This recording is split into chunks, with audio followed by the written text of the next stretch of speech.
taught us the NFL doesn't stand for National Football League. It stands for not for long. But you want to be a part of the NFL, but the NFL doesn't want to be a part of you. Yeah.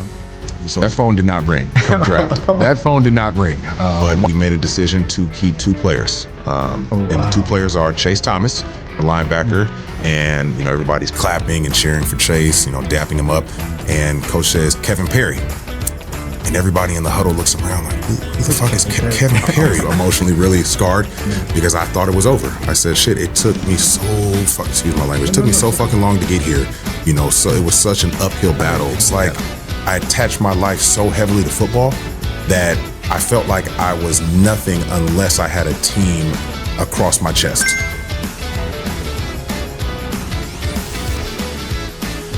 What's up, everybody? On this episode, I have a Bay Area guy, Kevin Greene. He's a 4-time NFL player. He played for the Niners, the Tennessee Titans, went to USC. I have a funny story about USC. He also went to my favorite high school, which I didn't go to, but I tried to crash their parties, Sacred Heart High School, when I went to George Washington. Kevin Greene, thanks for coming on the Ideal Hour podcast. Simon, thank you for having me. Cannot wait to just share my story and talk with you a little bit. Awesome, man. I think there's a lot to get through. The NFL, your new ventures in tech, yes, keynote speaking, what it takes to get to the NFL. So let's back up. You grew up in the Bay Area, or you did? Grew up in Oakland, okay. California. Okay. I'd say, middle class family. I'm the oldest of 3. Okay. Grew up with both my parents, praise God on that. And I was the eldest, so I was always the person to set the example. I love that, man. I love that. Oakland nowadays is rough with the Warriors moving out. It is, man. It's a different place. It's a lot different than what it used to be. Yeah. You went to Sacred Heart. I mean, that's a very good high school. It's probably the best, I would say, in the Bay Area. It was, and originally that was my parents' idea. So coming out of the 8th grade, I grew up in Catholic schools my whole life. I attended St. Lawrence O'Toole right off of High Street in Oakland, which isn't there anymore. And coming out of the 8th grade, I wanted to go to San Leandro High with a lot of my buddies that I played basketball with for the Oakland Soldiers, local AAU team. And my dad, he said, look, buddy, you're going to go to Sacred Heart Cathedral, right in the middle of SF. Now, being a young kid growing up in Oakland, you really don't cross the bridge that much unless you have to. So San Francisco and Oakland is 2 different worlds. Ended up going to Sacred Heart, and it was one of the best decisions I've ever made. Well, you sound well raised. It's a great school. Everyone I've met from that school seems to carry themselves very well, and you do as well for the brief time we met. Your dad drove you to school every day? Not at all. So growing up, both my parents worked in the government. My dad worked for HUD, Housing and Urban Development. Mm-hmm. My mother worked for GSA, and they worked in the government building right in San Francisco. Okay. So I caught BART. Right. Midway through my high school tenure, both my parents retired. And so it went from riding with the both of them to riding by myself. It was so funny. Growing up in Oakland, there's 2 main BART stations that I would catch, West Oakland or Fruitvale. Okay. Fruitvale was closer to the house as far as getting down the hill. I grew up Montclair, Oakland Hills. Mm-hmm. But West Oakland was closer to San Francisco. Mm-hmm. So it's always a good day if my mom drops me off at the West Oakland station because I know it's a shorter ride in the morning. So I caught BART and then get off at Civic Center, right in the heart of downtown, would walk 2 or 3 blocks right up Van Ness. That is so cool, man. That is awesome. And you made it on time? Every day. Never late. All right. And then obviously Sacred Heart prepped you for a good college. USC is one of my favorite schools. I love hearing that. Top school. The Trojans. I actually was going to tell you, I got accepted to USC's Marshall School of Business. There we go. But I didn't have money. My dad was a tailor. Okay. So I ended up creating a business, and then I saw how much it was per school. Now it's way higher. It's crazy high. Man. You gotta have a scholarship or help. Yeah. I wasn't. You see me. I'm a small guy. We're barely fit in the frame. But I didn't go. But I wish I did. USC, how was that like, man? And you were playing there, so you were an athlete. How was college like being an athlete? College was a great experience. It was a coming of age for me. Grew up very quickly during my time in college. To take a step back, I went to USC on a football scholarship. Okay. Now, originally, basketball was my bread and butter growing up. Oh, okay. I didn't play football, Simon, until I was a junior in high school at Sacred Heart Cathedral. And so just through pure athleticism and skill and just trajectory of going up, football was my calling. And it was something that a lot of people told me my whole life to try out. I'm 6'4", and I've been 6'4" since I was in the 6th grade. I wish I brought a picture to show you just how tall I've been forever. So being towering over everybody else and then having, more shoulders and size, it seemed like football was the main sport to congregate towards. Went there for a football scholarship, learned how to play football while I was there. It's interesting because when I talk about my time at USC on the football field, it wasn't what I originally thought it would be. Because I was so green on the field and, Greene, joke right there. You threw that in there. Right, exactly. Because I was so green on the field, I was constantly learning how to play the game, right? Learning how to tackle, how to be more physical. Because it's relatively, you could say, still new to you in some regards. Because these kids that make college ball, they play from Pee-wees. They've been playing Pop Warner. Yeah, Pop Warner. Right. I was too big to play Pop Warner when I was their age. So it was just basketball. Exactly. I was looking like a grown man. I couldn't play with 12-year-olds and 8-year-olds. I'd hurt them. You'd be one of those beebs. That guy's not 12. Man-child out there. Exactly. And I'd have to, I am 12. I have to bring my birth certificate. So, when I got to USC, it's really learning how to be physical, learning how to play the game. And it took a little while for me to grasp that. I went there playing outside linebacker, defensive end, played behind some great guys that are still best friends to me. Learned from Coach Carroll, who recruited me, and just a lot of great position coaches. But aside from the football and athletic standpoint, being a student athlete at USC was a dream come true. Yeah, there's probably a lot of parties, and you're probably highly acclaimed. I mean, that's a big sports school. Yeah, I think, the parties and then the people that you meet, just having the celebrities come on campus or just having class with high-profile people with their kids, actors and actresses' kids.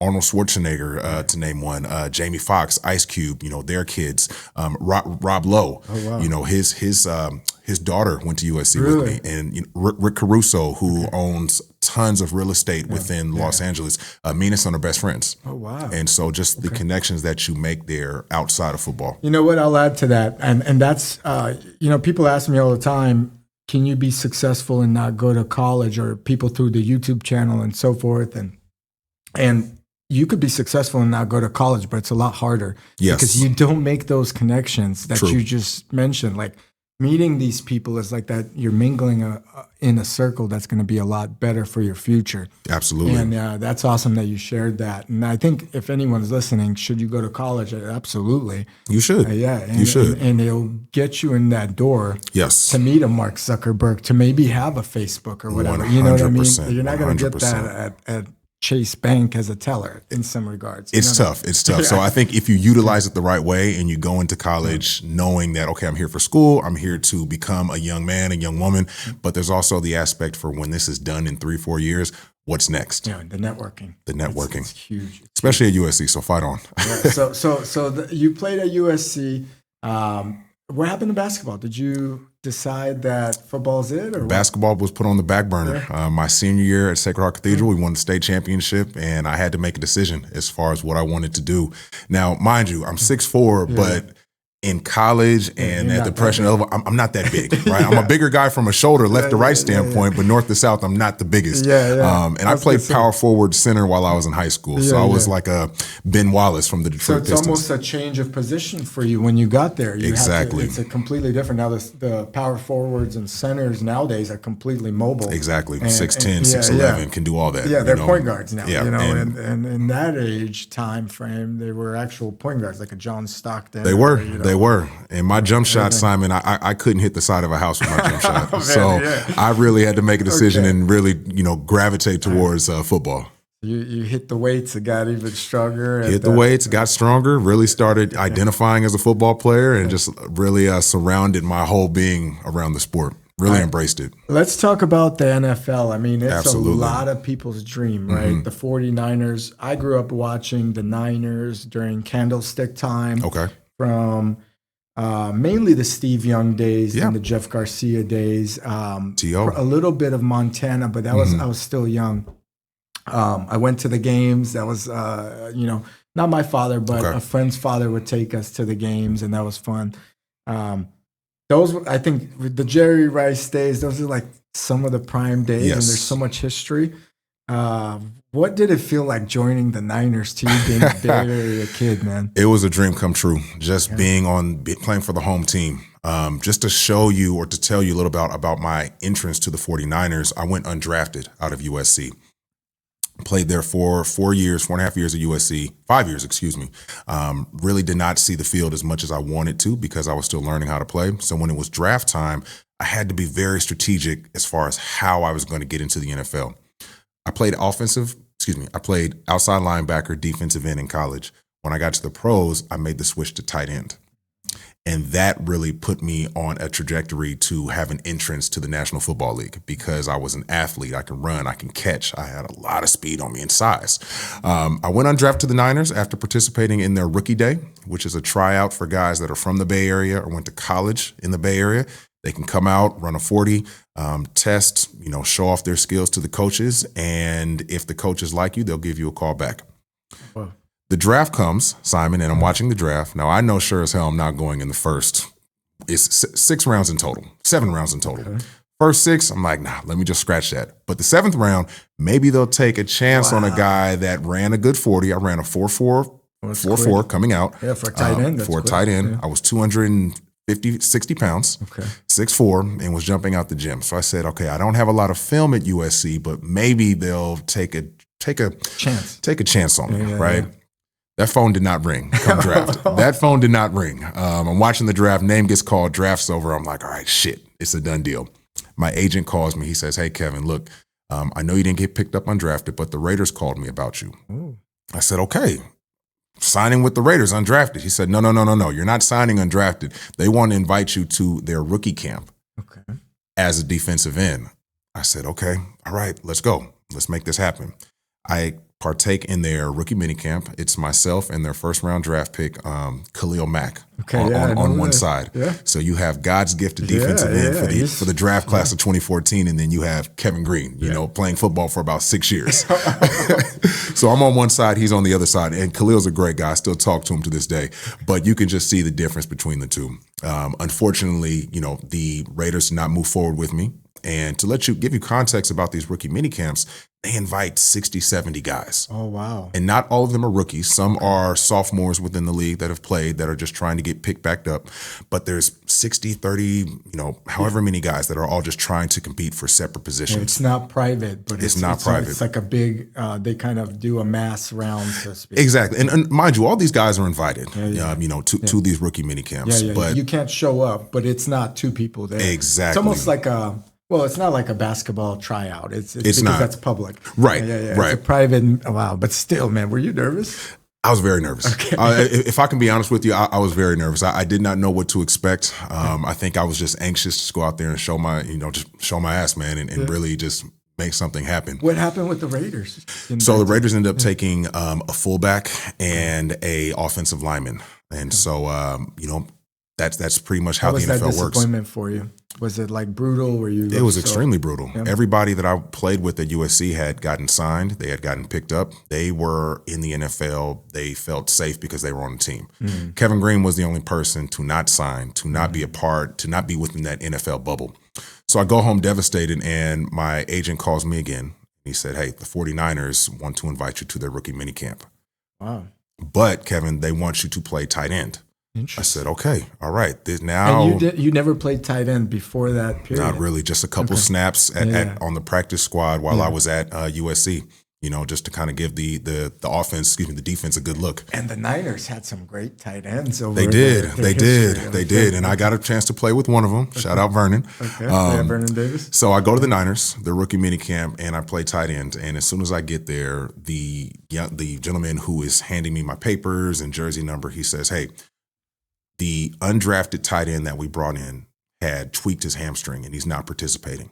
So there's a very high chance for you to sign with us. So as I'm giving you, Kevin, your number for the weekend, good luck.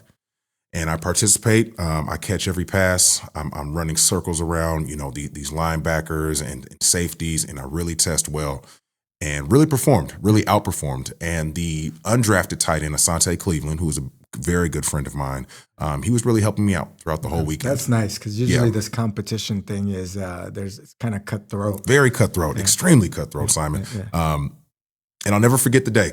Coach Harbaugh, he has us all gathered up, all 40, 50 of us, And he says, guys, look, I appreciate you all coming here. Of course, you know we can't keep everybody, but we made a decision to keep 2 players. And the 2 players are Chase Thomas, the linebacker, and, you know, everybody's clapping and cheering for Chase, you know, dapping him up. And coach says, Kevin Perry. And everybody in the huddle looks around like, who the fuck is Kevin Perry? And coach is like, oh my God, sorry. Kevin Greene. And everybody's like, oh man, KG, good job. Yeah. And you were like, where's Kevin Perry? Oh my gosh. So when they said your first name, were you like, yes? And then Perry, you're I was like, what the Perry? hell? I said, I've been here all week and I didn't see a Kevin Perry.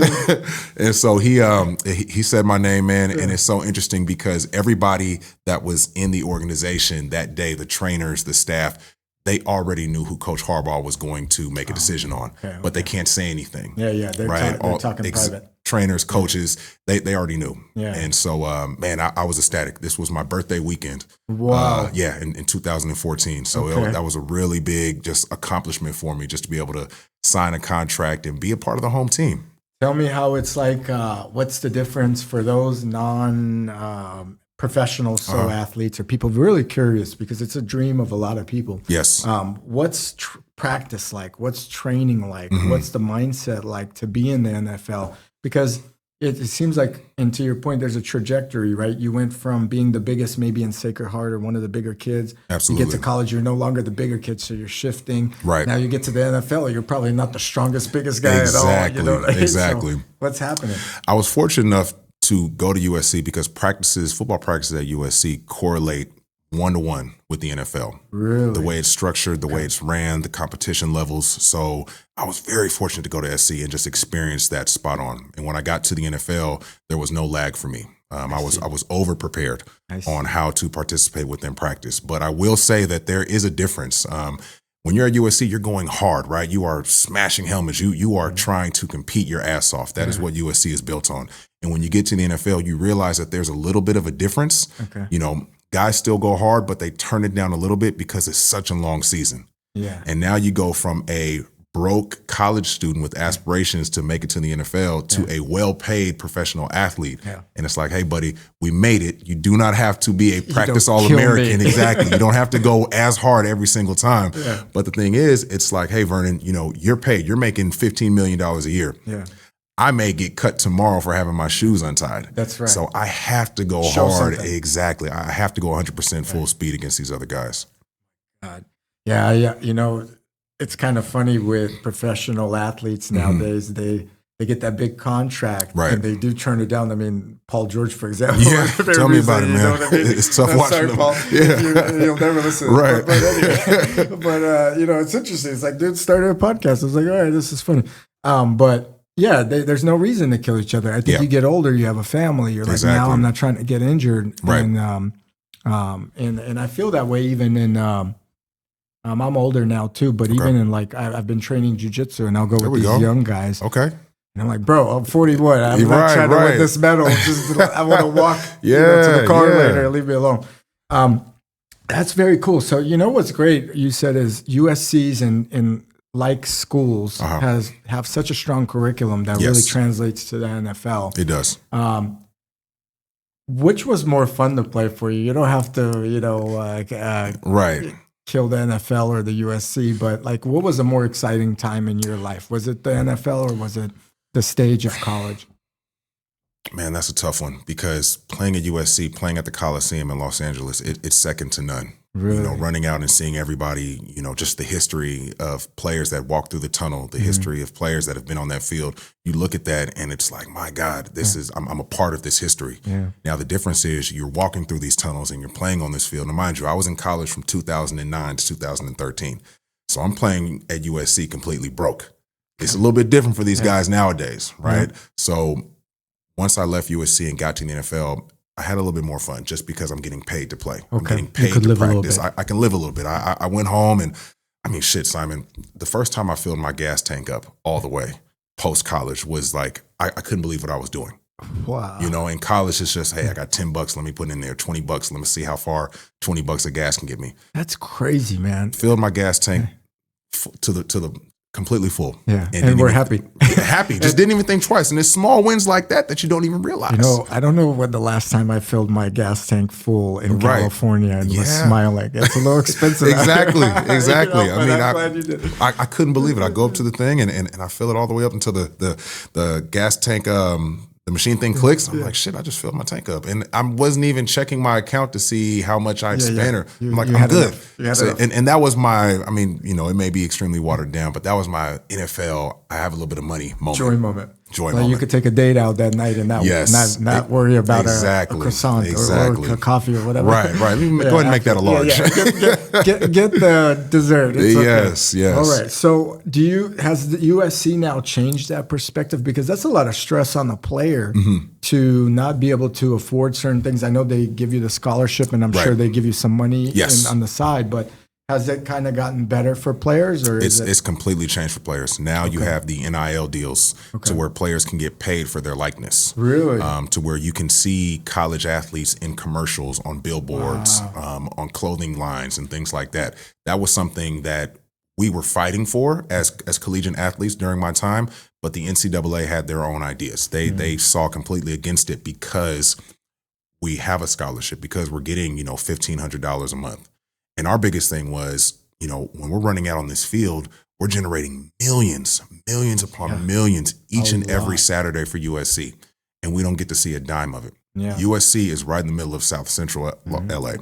And so, I'm running out on the field. Now, granted, I told my story. I'm not playing that much, but a lot of my teammates were playing. And we come back home and we're just in these apartments that do not look as glorified as one would think. It's not a clean area. It's not a clean area. There's been crime around that area. Crime everywhere, everywhere. I mean, there's crime everywhere, but especially that area. Exactly. And so, now players, they are able to get paid to play or pay for their likeness and make a little bit of money. Some ladies are making more money in college than they will in the pros.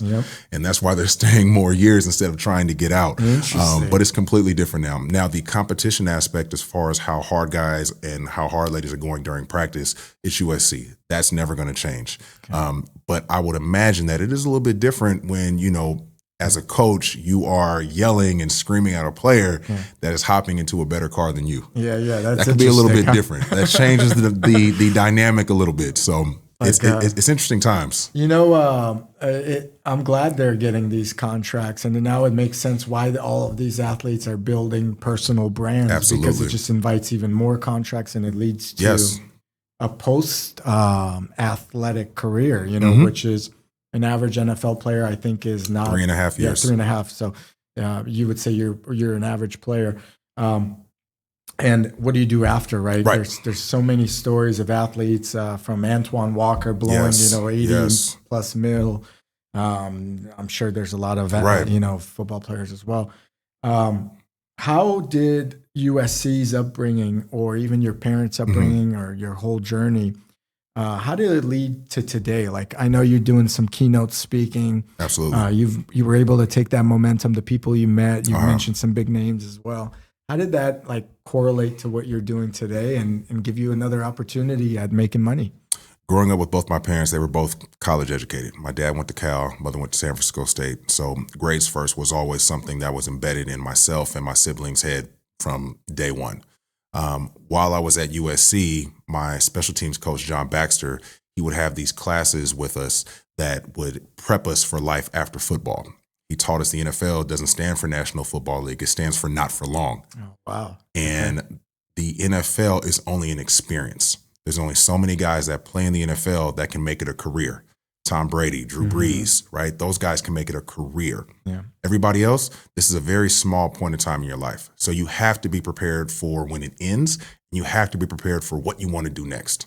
Now, for myself, being able to separate that identity is something that I talk about all the time within my keynote speeches. And it's something that I went through that was extremely hard for me. It's something that I still struggle with. It's something that a lot of my former teammates still struggle with. But the biggest thing is that we have conversations about it to try and get us through these days, to try and build a community to where we are relying on one another when, we're watching Patrick Mahomes in the Super Bowl and we're like, damn, I can still go out there and run. Yeah. But you want to be a part of the NFL, but the NFL doesn't want to be a part of you. Yeah. And so just being able just to find that correlation is something that I try my best to teach a lot of guys, to make sure you're educated, to make sure you're utilizing every resource that you have while you're in college or while you're in the NFL to prepare yourself when those lights go off.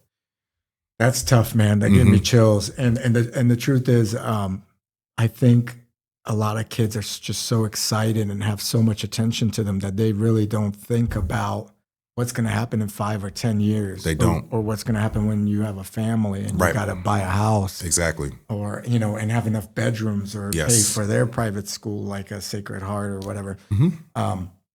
I'm glad you guys stick together and do that, because you're right. There's only one Tom Brady, and exactly. Drew Brees is great too. Right. But Tom Brady's on the yachts a lot. Yes, and he's doing really well. But yeah, man, that's tough. Once the lights go out, when the lights went off for you, were you in panic mode, or were you like, I'm prepared, or both? I say I was prepared. My time in the NFL was heavily being on the practice squad, going from team to team. Between the Niners, where I started, and the Titans, where I finished, I had a cup of coffee, as I like to call it, with various teams. Panthers, Cincinnati Bengals. I did training camp with the Chicago Bears, and I realized that a lot of this packing up and leaving, getting cut, getting picked back up, it was a lot of back and forth. So I had it in my mind that, Kevin, this isn't going to last forever. You knew it. It was coming. I knew it. I think my struggle with separating from the NFL was a little bit less than others, just because my experience was different, and I had to constantly think. Each day I went into practice, I had no idea. Each week was a brand new week. Kevin, just make it through the week. If you can make it to the following Monday, when a lot of these teams make cuts, then you're fine. You're fine. It goes Monday to Monday. Monday they make cuts. Tuesday they bring in guys to try out, and then that also on that Tuesday they cut guys. So if you can make it to Monday, Kev, you're doing all right, buddy. Yeah. You know what? That goes for a lot in life. Like, man, you're like, I'll take anyone going through a hard time. You go, I'll make it to next week. Exactly. Make it to next week. Let me take it by day. But it's cool that you saw, or you read the in between the lines. So I did. That this is not going to be forever. Was getting cut your first time like a punch in the face? Or, oh my God, yes. I mean, I honestly thought that the 49ers were going to keep me for longer than I thought. I started, when they cut me, I thought that, all right, Kevin, that's your whole NFL experience.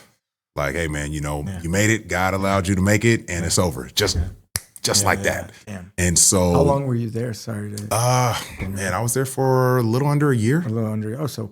Yeah. So long enough, but not long enough to really, or prove yourself. Exactly. Yeah. So, when I got cut the first time, I was emotionally really scarred because I thought it was over. I said, shit, it took me excuse my language. It took me so fucking long to get here. So it was such an uphill battle that I made it, and then I got that taste of the NFL, and then it was gone. So I went a couple weeks without getting picked up, and then that's when I realized that you don't have to wait until the complete season is over. That guys are constantly being picked back up week in and week out. So my agent called me, he said, hey, Kevin, we have another destination for you. And that kind of gave me a sense of joy, a sense of purpose, which as I look back at it now, Simon, it's like I attached my life so heavily to football that I felt like I was nothing unless I had a team across my chest. Unless I introduced myself as Kevin Greene, I play for the Bears, Kevin Greene, Panthers, Niners or what have you. That if I don't introduce myself like that, then I'm nothing. Interesting. That label, you put such that a label, the pressure. You let football identify who you are, and that's the worst thing you can ever do. Football does not define you, and there are times where I let it define me. Yeah, and I could tell you're much more than that, man. You're a very nice person to talk to, very educated, and unfortunately, that is the pressure of a lot of I would say people growing up, and not even just football, but like I'm defined by Berkeley School. Yes. I'm defined by this degree or whatever. Right. And what people don't realize is or younger people, and myself when I was younger, life is so much intricate than that. It's like these stages, right? It is. It's like labels and titles, man. That's what we let define ourselves by. And I think, we should try and find ways to not have that, not allow that to happen. But it's so hard. I tend to, as I get older, I'm like, man, I don't care for the title. I just want to put in the work and be rewarded on the back end, whatever it is. As you should. Right. And someone told me that someone you should meet, I'll introduce you one day, may give you a good opportunity, whatever you guys, in life. Said, hey, I'd rather be rich than famous. Come on now. Speak on it. Speak on it. Yeah. And I'm like, all right, Scott, I got you. Yeah. So. I mean, because everybody can know who you are, right? Yeah. But if you don't have that financial freedom, then it's like, all right, well. Then you're keeping up with that label.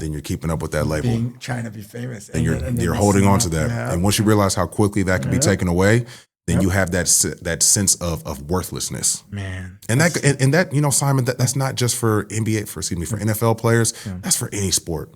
I mean, it can be for the young woman, the young man that is playing at Sacred Heart Cathedral, right? When their senior year comes and now they are no longer an athlete, what the fuck do I do next? Yeah. So that is for I can only speak to athletes, but that is for any athlete that has gone through, having their name attached to said sport, said team, said organization, that are going to go through that identity crisis when they're done.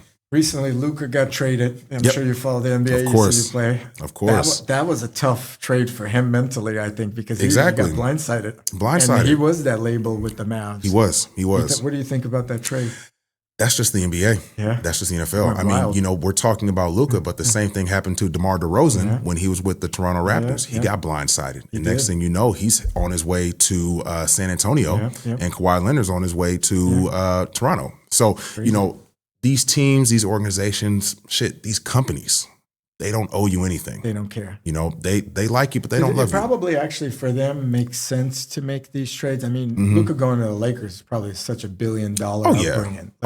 I just saw an article, Steph Curry, when he came into the Warriors, I think they were valued at like $315 million or something. Yes. Small like this. Now they're like almost $10 billion. $10 billion. And I've seen Joe Lacob in person. He's a tall guy like you.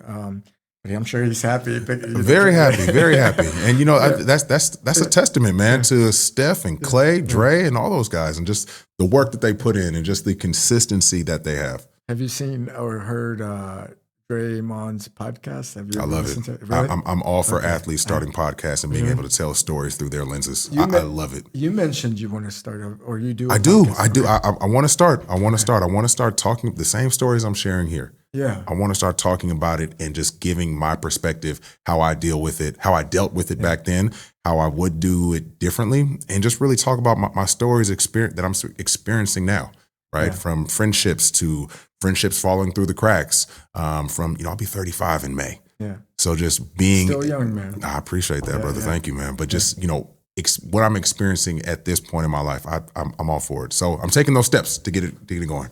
Out of NFL, you mentioned a lot of the guys were very nice. They were supportive. Were there guys in the NFL that were just jerks, and you don't have to say names? Yeah. But how did you deal with those guys?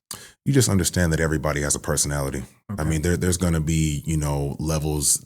There's going to be egotistical guys that are in every profession, right? They're from quarterbacks to receivers. I've played with quarterbacks that would only throw the ball to the starters. I see. And he would never throw the ball to, rookies or walk-ons or things like that. And that's fine. I get it. You don't take it personal. You just make sure that whatever ball is thrown to you, you catch it because the coaches are watching. Then he'll throw more. Right. But what I will say is there's a very small amount of number. Actually, I don't even really think that there is a number, Simon. I mean, every person, every veteran, every rookie that I've met in the NFL, I've been able to build a relationship and still talk to them. A respectful one. Just last weekend, we had the NBA All-Star here in San Francisco, and I ran into Michael Crabtree, who I played with the 49ers, and I haven't seen him in years. Okay. And, he's a good wide receiver. Great guy, but a better person, and I got a chance to share a quick story with him about when I was in the locker room. He came up to me, first words Krabs ever said to me. He looked at me and said, "Hey, man, you used to play football, huh? Excuse me. You used to play basketball, huh?" I said, "Yeah, how do you know that?" He said, "Man, I know an athlete when I see one." He was like, "I watch you on film. I see you running around." I said, "You look like a basketball player." And I shared that with him the other day when I saw him, and he couldn't believe I remembered that. And we were just laughing, catching up. So, when I got to the Niners, he was somebody that I really looked at like, oh my God, that's Michael Crabtree. That's Patrick Willis, right? That's Navarro Bowman. That's Vernon Davis. That's, Ray McDonald, Justin Smith, Alden Smith, all these guys. all these guys. And I still talk to a lot of them to this day. When I go to 49er games, Patrick Willis, he and I at least talk once a month. Vernon and I talk once a month. Oh, wow. It's just relationships that you build throughout the years that you keep up with guys. You give off the same respect that you want to get back. So, and even the one quarterback who didn't throw the ball, to us rookies, man, he's a great guy. He always took care of the team. But, everybody has their own personality. Yeah.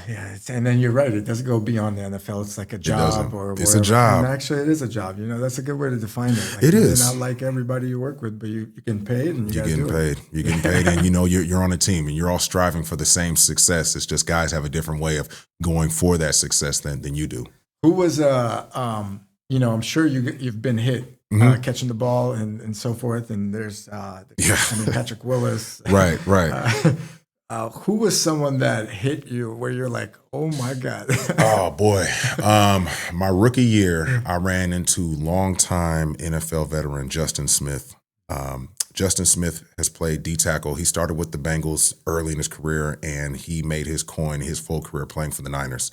I think Justin played about 18 years. Maybe I'm exaggerating, but he played a very fucking long time. I mean, he was the grandfather on the Niners. And so we were running a play to where I had to do a reverse block, right? My job was to do a reverse block and crack the defensive end on the other side. And the way the defense was set up, Justin, instead of playing an interior defensive lineman position, he was the defensive end. Swear to God, man, I thought I was running the hardest that I could possibly run. And I ran into Justin, and I damn near fell on my ass. And he just stood there. And I was so fucking mad. I was like, after practice, I said, Justin, dude, I hit you as hard as I could. What the fuck? He said, look, Rook, I've been doing this for a long time. I knew what you were doing before they snapped the ball. I braced myself before you even broke the huddle. Wow. So, oh my God. And so he was like, look, man, this is just how I play the game. I know these things. I know this offense very well. It's nothing personal. I mean, I don't talk to him as much anymore because he's living way on the ranch with his kids and stuff.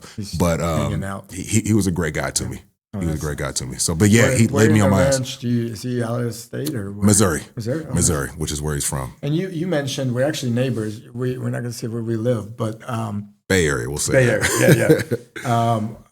How do you like living in the Bay Area? Do you still love it? Like, you're a Bay Area kid, like true and true. I've been here 30-something years. Okay. But how do you still love it? Is it still kind of like the city's bouncing back? I mean, the All-Star game, everybody was talking about the basketball All-Star game. They were talking about the city's coming back. Joe Lacob came on the news, and he was like, San Francisco's back. I mean, it kind of left, and it's back. What's your thoughts on the change of the city and the way it's been? I'd say the Bay Area is slowly coming back. I think the biggest thing that we're dealing with now is just getting more people to start working downtown.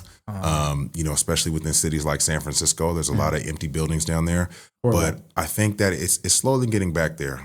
At the age of 35, I'm seeing the Bay Area in a different lens than I did when I was in my 20s. I have different responsibilities than I do now.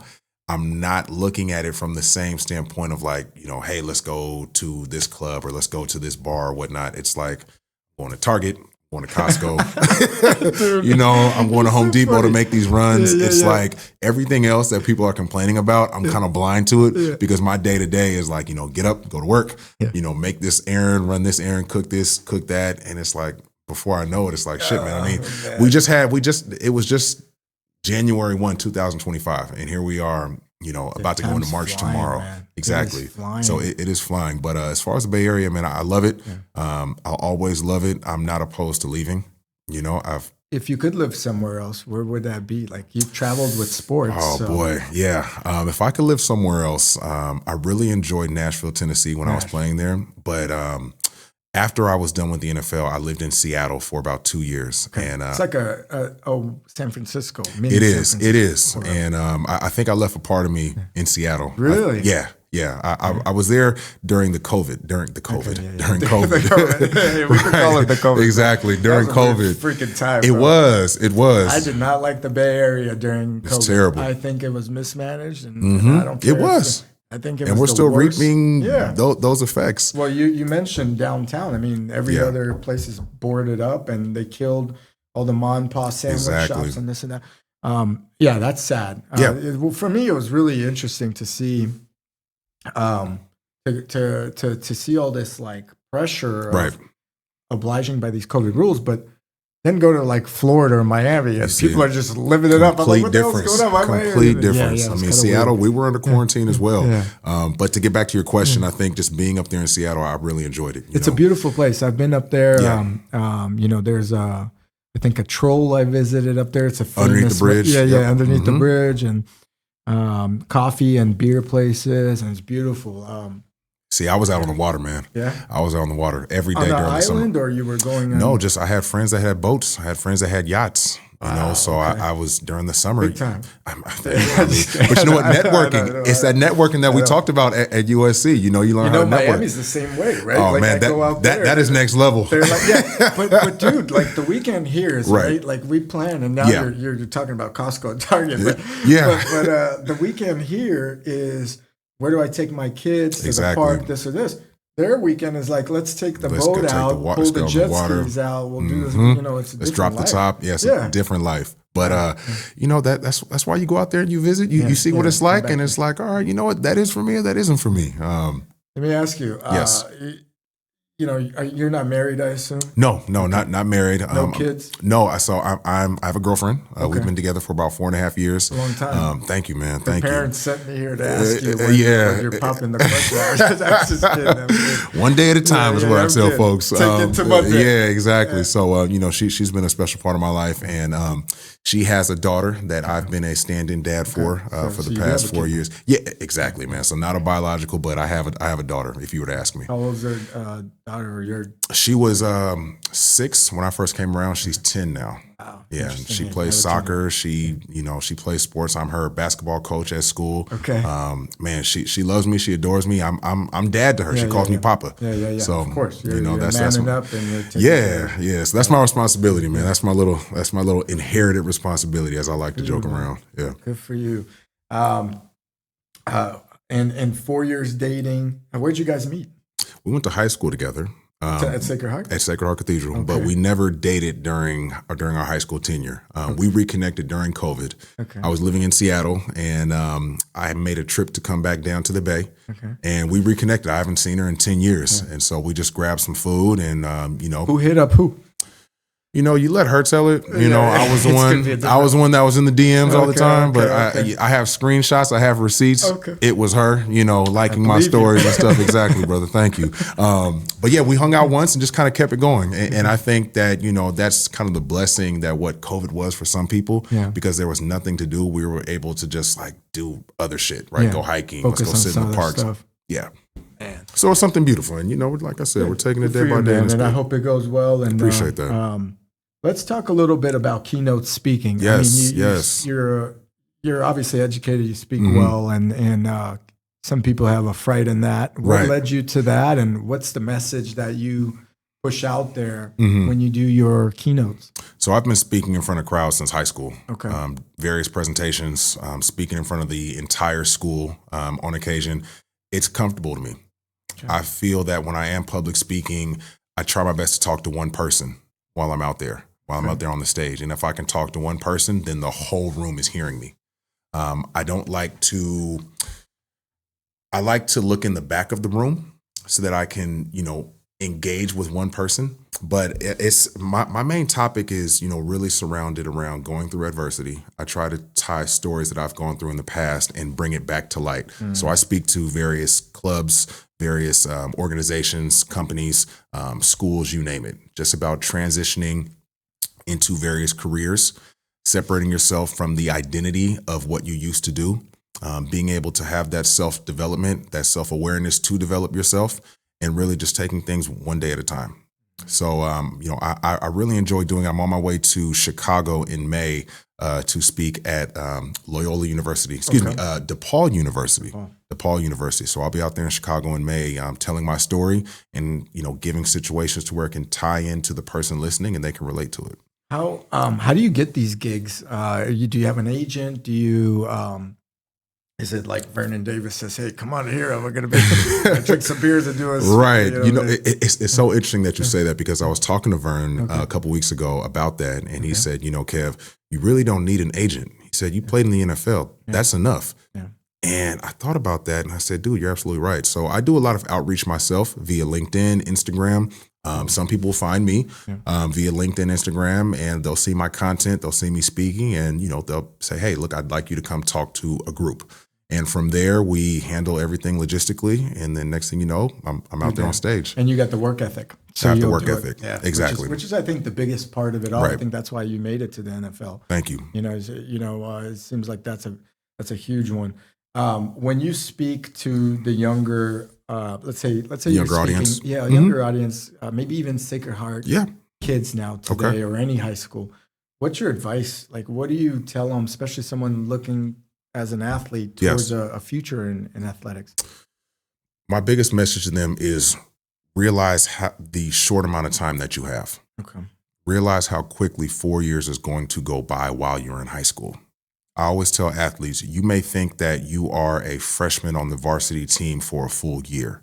You are only a freshman on the varsity team for 12 games, 12 weeks. Wow. Once that 12 weeks is over, you are now a quote unquote sophomore prepping for the following season.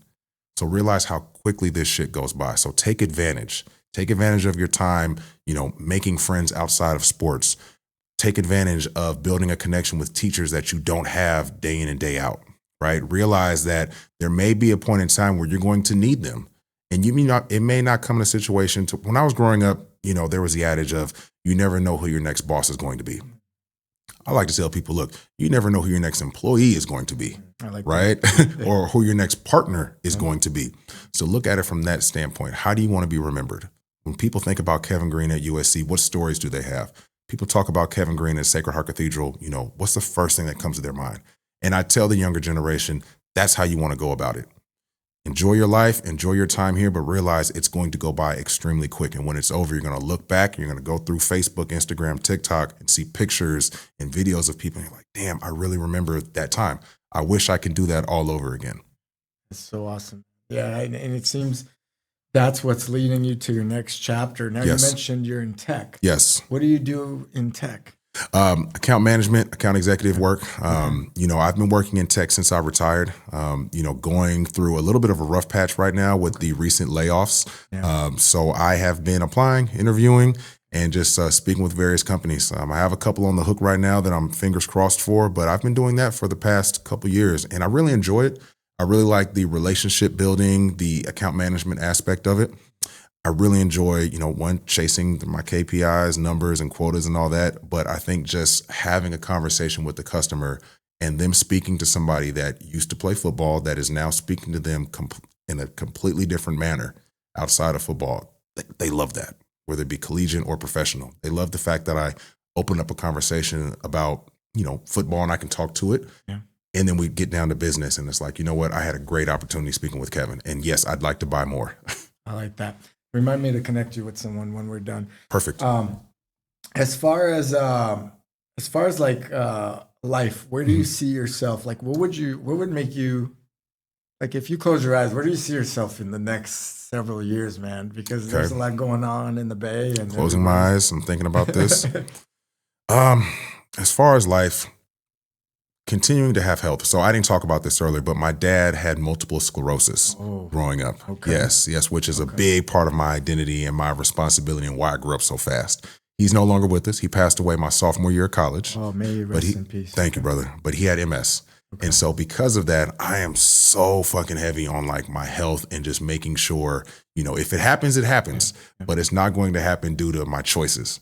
So staying healthy, eating clean. I'll be 35. He was diagnosed. Pops was diagnosed around 38. So I'm like, okay, Kev, thank God I still got my hair. He didn't have his hair. But when I think about the next 5 years, just continuing to be happy, with the family that I have, sending her off to high school, her elevating in soccer and playing sports. Time exactly, man. I mean, she's at that point to where she's like, exactly. Tell me about it. So that's what I see for myself. If you ever want to scare off anybody during her high school days, don't even get me. I'm too small. But for the crew, right? Exactly. Smith, you get him back out or whatever. Get him on a phone call quickly. Come over here. We got to convince these young lads that it's not happening. Dude, health. Let's talk about that because obviously you're in very good shape. Thank you. I could tell. And, what is that like? What's your routine like post NFL? Because you look at Charles Barkley on TNT, you look at Shaq, you look at all these guys, and, it's really easy, I think, as an athlete to stay in shape because you got someone yelling at you, you got your job on the line, you got like people are like, no, you're eating this, you're doing this, and give me more. Once you get out, it's all on you. It's all on you. It's all on you. Yeah. So how are you managing to keep it together, man? Portion control when I eat. Okay. Portion control. I'm not playing football anymore. I'm not running down the field, and I'm not burning off the amount of calories as I once was. So I cannot intake the amount of calories that I used to. So I have to realize that I have to have a smaller plate, Kev. You have to get up and work out the next day. You have to make sure that you're drinking your water, that you're getting your steps in. Making it a part of your life is the biggest thing that I'm sticking to as far as my health. I'm not in the gym for hours at a time. I'm not throwing up the same amount of crazy weights. I don't even touch weights. I do a lot of band work and just body weight and stuff like that. Really? I'm always on my Peloton. Okay. Always on my Peloton, at least check daily. your ranking? All the time. Yeah. Oh, I'm always trying to be. You at the top? Oh, all the time. Okay. All the time. I mean, my friends hate getting on a class with me because they just know KG. Do other NFL guys that are on the Peloton as well? I got a couple. I got a couple buddies that I played with and stuff like that, and I'm always asking them, for their Peloton handles so that we could take a class together. Jeez. But just cardio, drinking water. Water. Yeah, a lot of water. Staying away from a lot of the bullshit food, but I do give myself a chance to enjoy it. It's all in moderation. Okay. And I'm surprised, no heavy weights, huh? No heavy weights, man. I have the body type that if I keep lifting heavy weights, I'll be huge. You'll get bigger, and then you got to eat more, and there's exactly. So there's no reason for me to walk around 6'4", 260 pounds. Yeah, there's no need for that. Exactly, especially at a meeting. Yes. I mean, that was my whole life. Now, now it's time to be slim, fit into some suits now, and look a little bit better when I'm out there. Yeah, look normal when you're at Costco. Right. And, yes, I gotcha. Yeah, Costco. That's a place. Costco's the type of place you go in there for $1.50 hot dog, you come out with a $401.50 bill. Oh, man, that is me at least every other week. Yeah, it's and food. Man. Right. It's expensive. Yes. All right. So let's shift a little bit. Okay. Let's talk about responsibility. Right? Absolutely. Your responsibility shifted from being this athlete, really growing up, challenges of being cut, being on a new team, really just pushing the envelope to continue going. Responsibility also shifted when you, had a girlfriend. The girlfriend had a kid. Yeah. Do you see yourself in the future really focusing on this dad role? Do you want to take yourself to the entrepreneur role? Do you want to expand to the keynote role? Like, what is it? What is it that you see yourself? What in the future, so to speak? I tie entrepreneur role and keynote role in the same thing. Okay. And my success in that is going to, I hope that it does, inspire my daughter. My goal is to inspire her with the work that I'm doing. It's so interesting, she'll turn on YouTube and she'll see me speaking rather than playing. And she's like, wow, Papa, like I saw you on YouTube or I saw you on TikTok. And she loves it. So, the responsibility, I have a responsibility, one, to myself. Right, the first person I look at in the bathroom when I walk in there, and that mirror is me. Yeah. I have a responsibility to myself, and from there it trickles down to my family.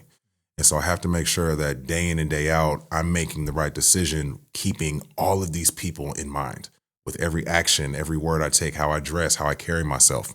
I'm constantly thinking about that, Simon. So when we talk about responsibilities, I try my best to tell people that you have a huge responsibility to yourself, and you need to remember that. And that if you can keep that responsibility at a very high level, everything else below it will fall into place accordingly without you even have to worry about it. Love that. And with responsibility, does the NFL, like if you were able, once you're in this group, right? Like it's almost like an organization, which it is. Yes. But once you're in there, like, do you have, or ex-athletes have a chance to call the NFL and say, I need you to connect me? Is there like is it still kind of active, or once you're out of the NFL, they forget about you? No. The NFL, they actually have done a better job of looking out for guys post NFL career. Oh, that's nice. From education, from training to health.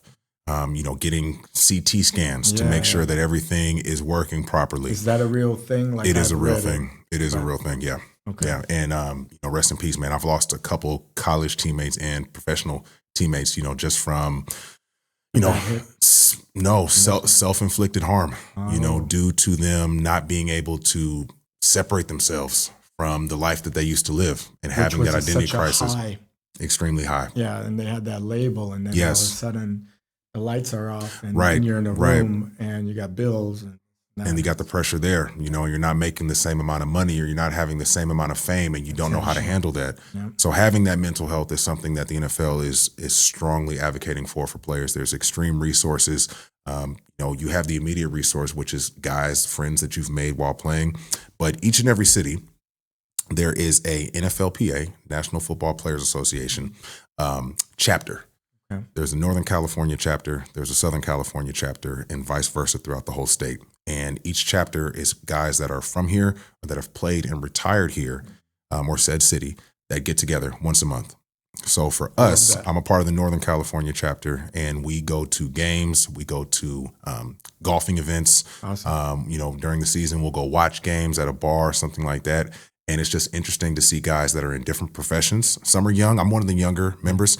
And you'll have the older members that are grandfathers and stuff now. But then you have guys right in between, that are working at Amazon, that are working at construction companies, that are not putting their hands in the dirt at construction, but are managing people, right? That are VPs there. Yeah. And it's just interesting just to share their stories and things like that. They trickle down. And then again, it's networking to get that next job or whatever it may 100%. be, or even get an idea in your head that spirals. That's great that the NFL does that. And, it's, I've had quite a lot of guests on the podcast now, I think over 60. And a lot of times the mental aspect of men gets brought up, of like being down and this and that. I think it's worth talking about. It is so much pressure on us today. First of all, men have been kind of, not dumbed down, but kind of been made weaker. Please, yes, yes. Women I don't need a man. I want a man. They don't know, like the roles are so different. It is. I think the level of independence for ladies is something that was not there years ago. And it was the fact that, you need somebody of the opposite sex in order for you to have success, independence, things of that nature. And because, women have found that independence, man, in their fucking CEOs, their vice presidents, hopefully they'll be the first president, and trickling down from there, it could play a part, right? To where, now men are like, well, shoot, what's my role? This lady has her own. Shit, she's successful. She's crushing it. Yeah. And it's like, what part do I play? And there's a pressure within that. And that's why, I have no advice on how to fix that. And I'm not going to give you advice on how to fix that. But I think the biggest way to find a level for that is just through conversation, and more so just through vulnerability, right? If you can make yourself vulnerable to speak about that, how it makes you feel, be vulnerable to speak about how you're at said age and you don't have things going on for yourself that you think that you should have, then it allows you to open up and allows you to feel a little bit more comfortable about where you're at. And that's something that I encourage everybody, even my, former colleagues at work or former collegiate or professional teammates, just to make yourself vulnerable, right? Have these convos, have these awkward conversations that will allow you to kind of take a back seat and to debrief, take a deep breath and say, you know what, I'm 35, I'm not a homeowner, I'm not married, I don't have kids. That's okay. Yeah. That's fine. Okay. That's okay. And you know what? Time flies, and people, you can make anything happen within any amount of time. I've seen businesses grow from, 0 to 10 million in 2 years. 2 years. Never give up. The other thing I will add to your point is, always pick a life partner or, a wife, husband, that shares that same vision, right? Absolutely. It's important, because you don't have the same vision. One's going to drag the other down. You don't want to be an anchor. And that's the last thing you want. As we wrap up here, Kevin, and first of all, Kevin, I got to tell you, and I told you earlier, there's another Kevin Greene, right? Yes. We got to talk about this Kevin Greene because it's part of your life. Right. He is. If you guys look up Kevin Greene, you'll see a different Kevin Greene. He also played in the NFL. He also, he's a white guy. He has he played for the blonde hair. Looks like he's like jamming out in San Diego, pounding a couple beers. Yes. Back then. Right. How was what the hell? What's up with that? Yeah, so tell me I'll tell that story. So, growing up, my name's Kevin Greene, Greene with an E at the end. Okay. And when I started to play football, people would make this joke or this comment like, oh, you don't look like the Kevin Greene that I remember. So, and I'm named after my dad. My dad's name is Ronald Kevin Greene. He hated the name Ronald because Ronald McDonald, so he went by his middle name, Kevin Greene. So I'm a junior. Okay. Started playing football. Would always hear the comparison about Kevin Greene and things like that. My whole NFL career, I was like, man, hopefully one of these days I can meet this guy. Super Bowl 50 was here in San Francisco. I remember that. And I'm walking through downtown Union Square, right in front of Nike Town, and I just finished shopping, and I see Kevin Greene, the former NFL player, Hall of Fame. I see him walking with his family. And, here I am. I say, hey, Coach Greene, he was retired, obviously, but he was a coach with the Green Bay Packers, the linebacker coach for the Packers at the time. So I come up to him. I say, hey, Coach Greene, you're not going to believe this, but my name is Kevin Greene, spelled the exact same way. And he took a pause for a second. He's with his wife and his kids there. And he looks at me and he says, you're the tight end out of USC, aren't you? I said, yeah. I said, Coach, look, I've been waiting to meet you and tell you this joke, man, for the past, I was 27 at the time, for the past 27 years. And we took a picture and we laughed about it. His wife was cracking up. It was just hilarious. I said, dude, when people, bring up a picture of me on Google, you're the first image that pops up, man. And that like kills me. And he was laughing about it so much. Nice. And so, unfortunately, Coach Greene, Kevin Greene, is no longer with us. He passed away a couple years ago. May he rest in peace. But it was interesting. And so just to bring a little bit more light on this, there was a radio show that I was supposed to be on. And the manager for the radio show, he was emailing me for weeks saying, hey, Kevin, look, I really want you on the show to come talk about your life and experience playing in the NFL, what it's like, yada, yada, yada. I'm like, yeah, great. I can talk to that. So weeks go by and we finally pick a date for me to come on the show. And he sends me some questions to some topics. Yeah. And I'm looking at the topics and it says, so when you retired from football and you started doing professional wrestling, like what? Yes, because Kevin Greene, he did some professional wrestling when he was done, and he started doing professional wrestling. Like, what was that like? And I'm looking at these questions. I'm like, holy shit, here we go. This is again happening. Again, it happens. And so I called the guy. I said, look, man, that's the other Kevin Greene. This is not me. And so no need for me to be on the show. Black guy to come in. Exactly. And mind you, I said, look, I'm practice squad tight end. So why do you want me on a radio show? And so it was just one of those funniest things, man. But, having a name like his, I love it. It's still a good joke. People pull up my picture and I have to say, no, put Kevin Greene USC or Kevin Greene tight end when you do Google images. And so that's how people find that me. That was just, because we do research before the guest comes on. And I'm like, Kevin Greene, where's this Kevin Greene? Where is this guy? Yeah, right. Where's this guy coming up all the time? No, not you, but the other guy. Exactly. Like, I don't want to see that guy. Right. I love it. Absolutely love it. All right, man. As we wrap up, I always ask our guests, if you could go back in time, see your young self, what piece of advice would you give to your young self and why? If I can go back and look at my young self, I tell myself to not be as egotistical with things. I think that I had a very big ego when it comes to sports. I mean, I walk around chest big as hell. My name's Kevin Greene. And because of that, I looked at opportunities differently. I let relationships kind of fall through the cracks because of my ego. And so I'll just tell myself, hey, brother, just take a back seat. Be humble. I've always been humble, right? I've always been humble. But there's been times where I let that ego get the best of me. And so I'll just say, hey, just take a beat. Turn it down a notch. Turn it down a notch. You're fine. That's not who you are. Calm down a little bit. I get it. Because you got to have this confidence to do what you do and to keep fighting uphill. And that's the thing. Upstream. Yes. And then you have to know when that confidence you got to out. know when to put it to the side. It works great when you're on the field, but not so much when you're just around in life with the masses. So I tell myself take a step back on that. Good advice. Well, everybody, there you have it. Kevin Greene. He's a Bay Area local. Sacred Heart High School, the high school that would never let me in for the parties. USC, great school. NFL, Niners, Titans. Yes. I'll share all his info below. Subscribe to him on Instagram or follow him. And Kevin.Greene, Greene with an E at the end. Love it. Kevin, dude, thanks for coming out and sharing your story. You're welcome anytime. Simon, I appreciate you. Yeah, I hope you had a good time. Absolutely. Oh, always. Good, my brother. Good. And it was fun, man. It was fun to catch up, talk some names of players, and really just another Bay Area guy. That's really cool to see, because a lot of us aren't around anymore out here. No, they're very, very minuscule. So it's Friday. We're having some good weather here in the Bay, and I couldn't wait to come down and just do this in person and kind of share my story and really get a chance to meet you. And hopefully something that I said today can resonate with somebody. And if so, please reach out to me and we'll talk more about it. Yeah, anybody has any questions for Kevin, we'll link all his information. And he's very kind, very presentable, very nice. Big guy, so don't upset him. Not hard to find in person or online. Yeah, don't upset him, and he'll be fine. Thanks, Kevin, man. I appreciate you. Yes, sir. Thank you.